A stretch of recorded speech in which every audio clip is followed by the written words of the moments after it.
Congressman Ben Lujan. Wow, here you are. Can you? This is the inaugural time. Well, I'll tell you, it was incredible. You know, to hear the president tonight, he was brilliant, outlining plans that are going to be critical to the future of getting our economy moving in the right direction, but speaking directly to the American people and to us as members of Congress, not necessarily as members of Congress, but as those that have been entrusted to do the work of those that trusted us to be here.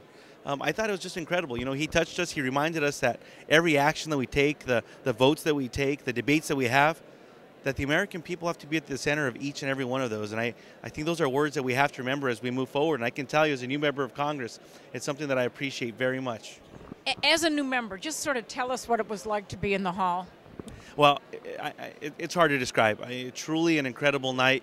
The president was inspiring. You looked around the room, the applause, the energy level. It's hard to describe, but just a truly incredible evening. To be able to harness the energy that we felt tonight and share that with others is what I want to be able to do as we get back into the district. It was just beautiful. I want you to actually tell one of our students who's now, of course, reporting back into New Mexico, some of how this bill is going to help New Mexico. So I'm going to let you call. Hello, Mr. Lujan. Hi, how are you? Christina Lovato from Pecos, New Mexico. Christina, it's a pleasure to have Nice you to from meet Pecos, you. right in the heart of our district. So we have a lot of friends and family that are in Pecos. But, you know, as a student, you understand the importance of this piece of legislation to provide access to a higher education, a quality education. And, you know, you're fortunate that you're going to school. But we all know that times can be tough and it can get expensive. This legislation that the president signed this last week is going to be critical to increasing the amount of funds that will be made available to students, to hardworking families that sometimes struggle to be able to send their kids to school. You know, we heard the president tonight. Any child, any student that wants to go to school, if they're willing to give back to their community, if they're willing to volunteer or they're willing to serve their country, we'll make sure that they get a high quality education. That's what this is about. It's about the people and it's about the heart of our community, and you truly understand that coming from the beautiful village of Pecos. And so what stood out the most about the speech to you this evening? You know, the president reminded us that, you know, we all are a part of this, that he gets it. For President Obama to look at each and every one of us, to reach out to the American people, to those that were listening around the world and say, I get it, I understand, I know what you're going through.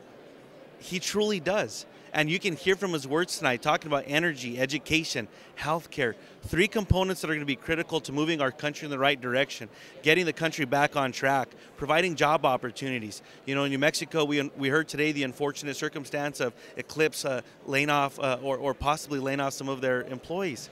You know, these are people back home where I come from, people that entrusted me to do the work to represent them. They're out of work today. And we need to make sure we're reaching out to them to get them the benefits that they need to get back on their feet, providing job training, educational opportunities, and the jobs that they'll need to be able to take care of their families so they don't lose their homes. You know, it's all connected. And, you know, the president, he reminded us of that tonight. He reached out to each of us as members of Congress, to the American people, and he told us all that was important.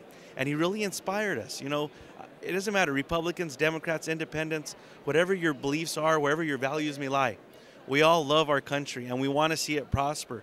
And we have to put aside our differences so we can come together and do what's right for the American people. That's what we heard tonight, and it was incredible.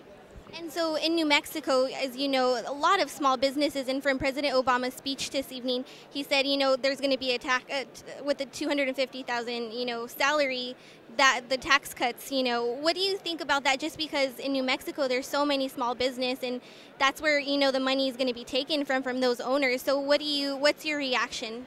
Well, as you look at the number of small business owners across the country, not just in New Mexico, and those that will be impacted by a tax increase or the tax breaks that will be below $250,000 and above $250,000, New Mexico benefits. And we need to see what we can do to create the jobs that are needed in our communities so that we can help our small businesses. But if we're able to address the healthcare issue, and we heard from the president tonight that this is something that cannot wait, that we must do this. This is one of the biggest costs of small businesses today. So if we're able to help them there, we're able to address the healthcare issue, we keep people health costs there, we're going to help small businesses. We create jobs, we get people back to work. They're going to be there to support our small businesses who are suffering today, as well as making sure that that credit can be extended and will be made available to small businesses. This plan that the president signed into law last week, the plan that we heard him talk about tonight, the actions that we'll be taking as a Congress moving forward to get the economy moving back in the right direction, it's going to help small businesses, the backbone to our country. It's going to help us in New Mexico, and it's really an honor and a privilege to be part of this during the 111th Congress. Well, thank